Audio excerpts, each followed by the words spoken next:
Hi, my name is Christian and this is my story. I'm 18 years of age from Merced, California, and I'm a young, mellow color. And I have been a victim of unfair school discipline. My sophomore year, I was placed in a biology class with a teacher who was very engaging, and I knew I was going to learn a lot. She made it clear that she would be able to help me. Not long after school started, the class was packed. The school randomly chose to switch my entire schedule around, and I was placed into a different biology class.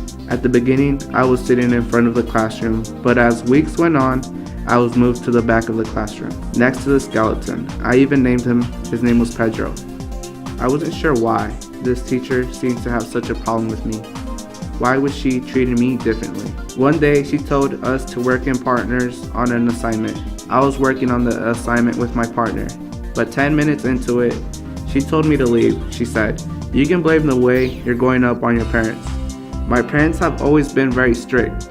If I was failing a class, my mom would be that mom who would go in early even though she had to work to find out what was going on with me in school. I hated it. I was kicked out of the class and I had to retake it next year. Thank goodness it was with a different teacher, one who made me like biology, even though it was embarrassing to be in a class with freshmen as a junior. It still doesn't make sense. I felt pushed back and embarrassed. This experience could have set me back, but I was being the person I was raised to be. I didn't let it get to me, because this class was a requirement and I really wanted my diploma. Claudia Corchado introduced me to the Building Healthy Communities Youth in Merced. BHC has given me the opportunities to make a change in the community. It connected me to the boys and men of color and gave me the opportunity to speak at a youth rally that ultimately got the pool at South Merced Park reopened. BHC has also helped me grow as a person too. After the youth rally experience, I felt more confident in myself. During one of our Voices meetings, I saw a flyer that invited us to the BMOC camp. That gave me an opportunity to be a junior camp leader. We were trained to keep order and to be role models to the people who would be attending the camp and how to work as a team. After that, I was invited to the BMOC trip to Sacramento.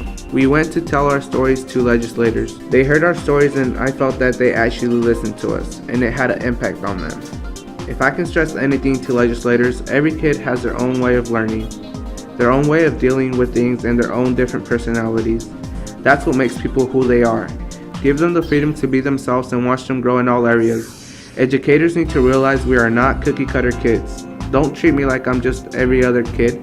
I'm me. If people just took the time to acknowledge that, to know me, you would realize my potential.